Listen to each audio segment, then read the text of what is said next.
What's up, guys? Welcome back to the channel. Today we're looking at What If, which is... honestly, I wasn't even going to be doing a video on this, and then I thought, well, it is going to be released. It is technically part of Phase 4. I say technically because it's not actually going to affect the main timeline of all the live action stuff. It will be animated, and it is going to be exactly what it sounds like. It's going to be a what if situation with episodes looking at what if a major key detail of the MCU as we know it was different. How would things have changed? Whether that be immediately thereafter or ongoing repercussions that essentially could have changed the entire culmination that was Infinity War and Endgame. But anyway, let's dive straight into it. Who, what, when, where, why, how. Not really so much why, but hey, that's just how those questions are asked. So who's in it? The only new cast member is Jeffrey Wright. He has been in Westworld. Westworld seems to be the thing that he's credited with in most of these articles, but he was also in the Hunger Games films as well. He was Beatty in those films. I just have to remember which one Beatty and Warris was. But yeah, no, he was Beatty in that one, and yeah. So he's going to be voicing Uatu the Watcher. His face won't actually be in it, which sort of puts him in a similar category to Vin Diesel and Bradley Cooper, in that so far their faces haven't appeared in the MCU, but their voices have. Which is kind of cool to think about, that there's a small collection of MCU stars that we haven't actually seen. Yeah, could be pretty cool. And then I have two that I can for certain obviously say that are coming back with character descriptions of who their characters are going to be, and it's not who their characters were entirely in the movies, and then after that it's just this is who they were playing, whether or not there's going to be a shake up to that or not. Now when I've put down like civilian identities, I haven't put down superhero identities, simply because of these first two not having their same superhero identities. So the first one's Hayley Atwell, who will be playing Peggy Carter. She will not be Agent Carter in this. Her episode is going to be looking at, we're going to sort of dive into the what here as well, but it's going to sort of look at her getting the super soldier serum and becoming sort of the Captain America. But her being British, she's not going to be Captain America, she's going to be Captain Britain, which is exciting, and I will get to why when we get to the how. And then Chadwick Boseman did actually record his lines for this particular episode before his death. So expect a tribute or a dedication or something on this particular episode, especially to the King of Wakanda Forever. And he is going to be obviously reprising as well as T'Challa, but he won't be Black Panther, he'll be Star-Lord, which is kind of cool. How does that affect the Guardians of the Galaxy? Do they even get formed? Or was he a lot smoother at getting away with the orb than Quill was? Then after that, we've got Josh Brolin coming back as Thanos. We've got Dominic Cooper as Howard Stark. It's very interesting that they've picked that particular version. Obviously, he's going to show up in Peggy Carter's first Avenger episode. Michael Douglas is coming back as Hank Pym, Karen Gillan as Nebula, Jeff Goldblum as Grand Master. Sean Gunn as Kraglin, Chris Hemsworth as Thor, Tom Hiddleston as Loki, Jamin Hansu as Korath Pasua, Samuel L. Jackson as Nick Fury, Toby Jones as Arnim Zola, probably the villain for that first episode, Michael B. Jordan as Killmonger. Killmonger's going to be coming back, meaning that there's probably going to be a Black Panther one right off the bat. To me, that's going to be the same one as the T'Challa with Star-Lord. We're going to sort of see him doing his thing there with that side of things, while also looking at how would Wakanda have been different since he was supposed to be king, and in all likelihood, with after T'Chaka's death, it would have been Shuri. In all likelihood, would have been the next in succession, and I think as far as the trials are concerned, she would have been beaten by M'Baku, and M'Baku would have become the king. So it would have been M'Baku versus Killmonger, which would have been pretty cool.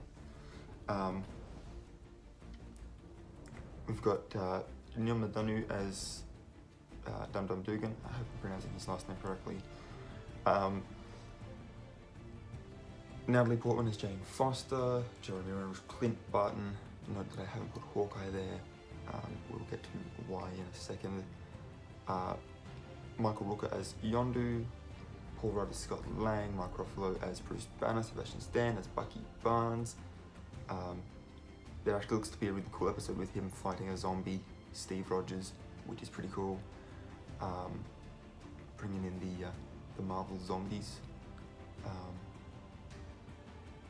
Taika Waititi will come back as Korg. Love ourselves a good Korg scene. Robert Downey Jr. as Tony Stark. Chris Evans as Steve Rogers. Stanley Tucci will be back as Abraham Erskine, in case you forgot that he was part of the MCU. David Dastmalchian as Kurt, meaning that there's likely going to be an Ant-Man episode. And then Chris Sullivan as Taserface. Just had to throw him in there, didn't they? So what's the series going to be about? Well, it's an anthology series, which means that each episode is essentially its own little pocket dimension. Meaning that, especially since this is coming in the same phase as potentially a live action Into the Spider-Verse film and WandaVision and Doctor Strange and the Multiverse of Madness, potentially these things all happen in different universes within that multiverse, which means that we're just going to sort of get to see 10 of them. But yeah, so we have 3 confirmed episodes that I've sort of talked about already. We've got the Captain Britain First Avenger one, as far as I'm calling it. I tried to come up with some witty sort of episode names, and used sort of the movies that they were going to be taking place instead of, as like the inspiration for how they would be titled, but it doesn't work for all of them. But yeah, so Peggy Carter gets the Super Soldier Serum. Steve Rogers will still fight in the war. He'll be using an Iron Man Mark I style armor designed by Howard Stark, which means that with the creation of the Iron Man suit, was that like 60 years, 70 years earlier than it was created, by the time we get to the modern day, other people will probably have already created their own suits, meaning that characters like Crimson Dynamo and all those sorts of armored characters will already exist. The second one will be T'Challa as Star-Lord, seeing how that affects the formation of the Guardians of the Galaxy, as well as potentially how it affects Wakanda as well, because their king is no longer there.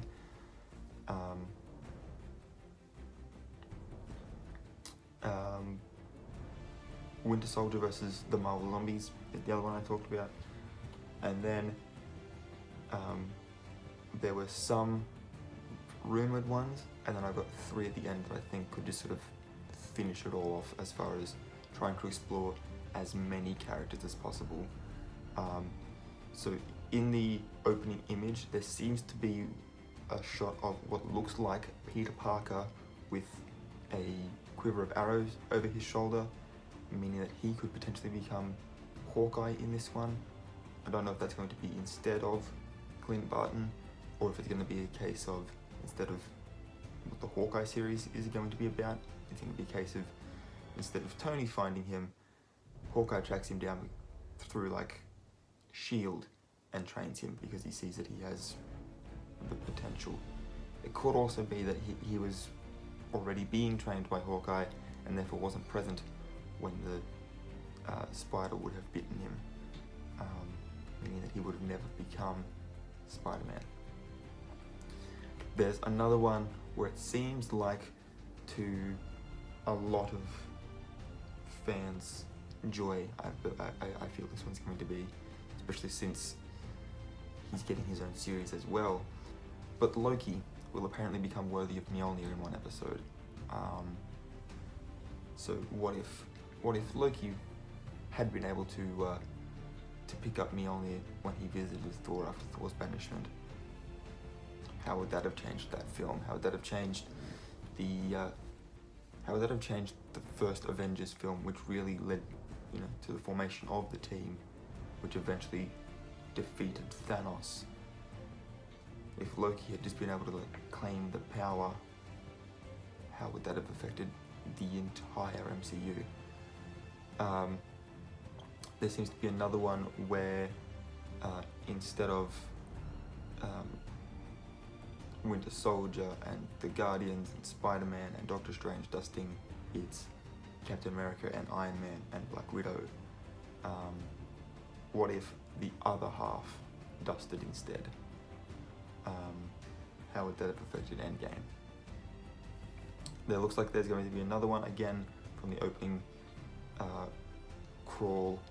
There seems to be an Iron Man suit in what looks like Sakaran war paint, meaning that instead of Thor going to Sakaar, it's going to be Tony Stark, Iron Man, and that was also sort of teased in an interview with Jeff Goldblum, where he said that they both went in to record their voice for presumably the same episode because they went on the same day, meaning that we'll get sort of the Science Bros teaming up instead of the strongest Avengers, which would be kind of cool to see, to watch them science their way off of a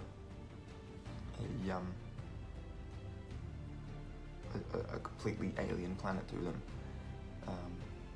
as well as the fact of we'll still essentially get the Hulkbuster fight. It just won't be in the Hulkbuster suit, and it will be in an arena where Hulk is full Hulk. And then just 3 other ones just to sort of, based on other characters that were still sort of lingering around, we can assume that there's going to be an Ant-Man one. That way Michael Douglas, Paul Rudd, David Dastmalchian, who else is here from those films? Presumably Evangeline Lilly will come back as well, because the what if that I have theorized here is, what if Hope just wore the suit? What if Hank Pym was like, yeah, you know what, we don't have time to train someone new. I don't want to lose you too, but this needs to be done. And they just did it before the security got ramped up. How would that have changed things? With that one, there is a theory that in that case, with the prototype being destroyed, Darren Cross will be like, I am onto something. I haven't fully figured it out yet. And then he will hire Scott Lang to sneak into Hank Pym's house to steal the formula, meaning that he's then able to mass produce Yellow Jacket suits much sooner and essentially start selling to the Ten Rings and to Hydra and to all the bad guys. There was another one, and this one's in the comics, so there is precedent for it. What if Thanos joined the Avengers? I think this one's going to be an Endgame one in all likelihood, if it happens. That way, Infinity War still plays out the same way, but when the Avengers sort of come to, you know, attack him sort of thing, he's like, look, I lost a lot too. I've sort of seen, you know, like maybe he might have had a change of heart after doing it. It was like, oh, I regret doing that. Let me help you fix it. And then he ends up having to fight against either younger Thanos, who's just like, no, screw it, we're going to destroy the whole universe and start again. Or he could end up helping the Avengers fight the World Breaker Hulk, which would be even cooler. To finally see, even if it is in cartoon form, to finally see the Hulk at his peak of strength. So much so that it would take someone like Thanos, who beat him in his Hulk form without using the Power Stone at the beginning of Infinity War. Certainly seems like something like a reason why he would have to join the Avengers. That's definitely a threat that Thanos would be needed to help against. And then number 10 would be and this one again is also in the comics. It's in the first series. I think they call them series. But anyway, it's within the first 47. The first run of these was 47. It was 47 different comics, and one of those was, what if other people were bitten by the same spider? And in that comic, there are 3 characters that get bitten. There's Betty Brant, Flash Thompson, and John Jameson. Now, John Jameson's not in the MCU yet. His father, J. Jonah Jameson, is, as of Far From Home, so we can sort of take him off. And unless they are gonna just pick the most random character in Betty Brant, who didn't get a whole heap of screen time in Homecoming, and whose only inclusion in Far From Home was really as Ned's girlfriend sort of thing, just to make it a little bit more oh yeah, no, now that he's got a girlfriend too, more people are keeping in their eye on Peter Parker and figuring out that he's Spider-Man. Unless they went with her, I don't see how that would, other than potentially introducing a Spider-Woman, which we'll get to in a second, why I'm saying introduce. I think the most fun one would be Flash Thompson, since he is, in the comics and in the films, a Spider-Man fan. What if he was the one that had become Spider-Man? We do know that he's a bit of a bully, so would he necessarily have become a hero, or would he have ended up becoming a villain? Or at the very least, an anti-hero. When will this be able to be watched? 2021. This is one of those rare projects where they can bring one person in at a time to a recording studio. When you're in recording, you're in that room, the sound master's in another room. You can still social distance and do voice recordings, and then the animators could just animate from home. It's all on the computer. So this is one of those ones where COVID didn't really affect its production. It was just able to sort of quietly go about its business, with Marvel being like, oh yeah, no, what are we going to do with all of the live action ones? Meanwhile, they're still well on schedule for at least one of their projects. This one does, however, sort of like its release date. It's slated for somewhere like July or August. And if we were assuming what I had assumed of every 4 months, then this sort of breaks that theory, leading me to believe, and I think the official release dates do state early, mid, and late for certain years. Every second month, it seems like. We may only get like 3 movies in the year, but it does look like we could get up to 6 different Disney Plus shows next year. So WandaVision, Falcon Winter Soldier, Loki, What If, Hawkeye's just started filming, and Miss Marvel has as well. So we could see a lot of Marvel on Disney Plus stuff. And with them only being 6 episodes long, it does mean that it's like, here's this one, we go through till, there's that 6 weeks, you wait 2, throw up another one. This one has 10 episodes. There's going to be a total of 20. It was originally announced that it was going to be 23 episodes, which does sound like the regular length for a season of a TV show. Especially if these are only going to be like half-hour long sort of things. But yeah, it now looks like season 1 is going to have 10 episodes, and season 2 will have another 10 episodes looking at the other films that were explored.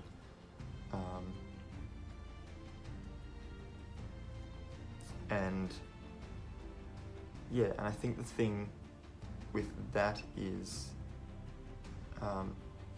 like with the seasons, is that it means that at the end of phase 4, there are 10 projects minimum.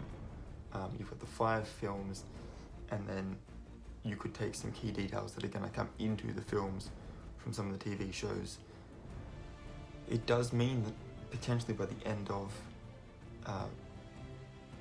phase 4, we could at least hear that there's a 3rd season being greenlit.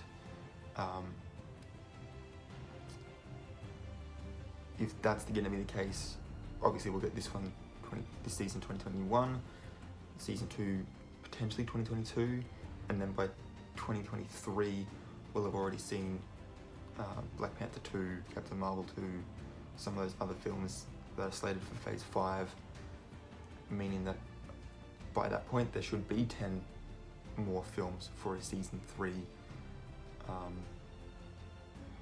which is going to be really cool if that's how they're going to do it. After that, they'll have very quickly have caught up with all of the films that they've got out, which means there could be a bit of a wait after that. But we'll just have to wait and then to see. And as I said, this will be on Disney Plus. How does this fit into the rest of the MCU is really the biggest question to ask of this series. The who's in it, the MCU cast, like basically everyone is coming back to voice their characters. The episodes themselves is really just sort of a pick and choose a film. What if that character was different? That's it. The one that we're are fairly easy. So the how's the most important question. And for this, we've actually got to look at the comics to sort of help set up a precedent.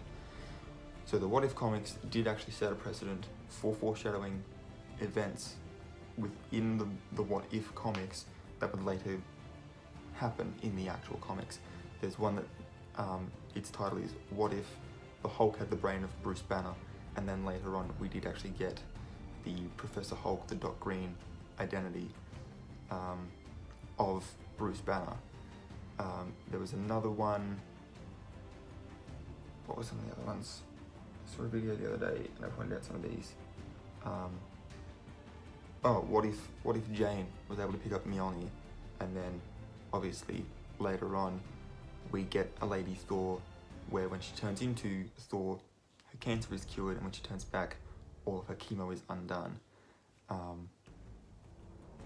Which is a rough go of it. But if we stay on that same train of thought, that anything that appears in What If will later come to fruition if the fan reaction to it is strong enough, then the Peggy Carter Captain Britain episode could actually be setting up Brian Braddock's Captain Britain. So the character's name's already there. It's the same character who mentioned Braddock in Endgame. She's also British. It could also be that with her helping set up S.H.I.E.L.D., she may still help set up S.H.I.E.L.D. in that timeline, just as Captain Britain. And therefore, it could mean that we might see Captain Britain, the Brian Braddock version, being an agent of S.W.O.R.D. It's successor. And if that's not going to be the case, if it's not going to be a case of, well, Captain Britain's going to appear, it's just going to be Peggy Carter, so Captain Britain, the Brian Braddock version, will appear in the films at some point, then it's just going to be a fun little thought experiment with no repercussions on the main MCU timeline, meaning that if you don't want to watch this show, you don't necessarily have to. However, with the Marvel TV on Disney Plus stuff being under the supervision of our Lord and Savior Kevin Feige, it's highly likely that that's going to be the case. He is very much a fan of the comics. He will know that this precedent has been set. There will be some episodes that are purely just going to be a fun thought experiment, but there's probably also going to be ones where it's like, yeah, no, lay some groundwork, see how this goes. If it gets a strong enough fan reaction, we will include that in the MCU proper. Which is why things like having a Spider-Woman show up could pave the way for Jessica Drew to come in. There have been reports recently that Marvel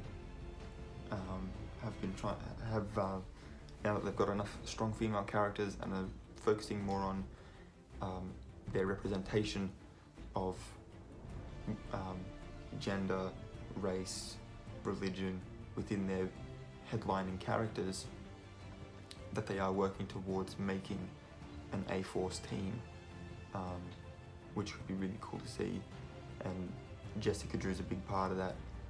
I think she's the only major character from that team who hasn't appeared yet, or who isn't at least slated to appear like She-Hulk is. So that's kind of cool to see. What are some of the other ones? Yeah, I mean, yeah, it's that sort of thing. Flash Thompson as Spider-Man could be teasing his future Spider-Man identity as Agent Venom. If the Spider-Verse film is going to be a Spider-Verse film with Andrew Garfield and Tobey Maguire, we know that Jamie Foxx is coming into it. Alfred Molina's Dr. Octopus potentially. Then it could be helping. It wouldn't be far off the mark to assume that they just bring Tom Hardy's Venom over. Potentially we get the black-suited Spider-Man from that, before Venom realizes that he's not compatible with Peter Parker, goes back to Eddie Brock. We can now have the spider symbol on Venom. It's then been explained through a multiverse, Spider-Verse film, still produced by Sony, so it's still technically within their universe as well. And yeah, maybe a piece of Venom stays behind, latches onto Flash Thompson, we get Agent Venom. Could be a way that we could be heading with that particular episode. If Thanos joins the Avengers against Worldbreaker Hulk, potentially we could see Worldbreaker Hulk come in the She-Hulk series, maybe, and that might be the real catalyst that sort of goes to Thaddeus Ross. No one else is really sort of, you know, like no one knows him as well as I do, as far as his experiments and him being the Hulk. He has been chasing him down for the better half of 2 decades now. So it might be like the nail in the coffin that turns him into Red Hulk, which could also be really cool to see. Like, there's so many things that if you just look at it and think about it, could happen if we follow the precedent for the What If series, setting up things for the main MCU proper. And that in and of itself is a fun thought experiment as well. That's all I've got anyway. If you enjoyed this video, please give it a thumbs up. Don't forget to hit the subscribe button if you're new here, and the notification bell if you want to be notified when I upload new videos. Leave your comments in the section down below. I would love to hear what kinds of episodes you would like to see in this show, regardless of season, whether it's season 1, season 2. You may even start going on the what ifs of what if this happens in an upcoming film, because pretty much after this video we really just start to not have a whole lot of details other than we've been told it's happening. So we're going to start getting less and less information in these videos and a lot more speculation, and if we're being completely honest with ourselves, that's why I started making these videos, doing this little series for December.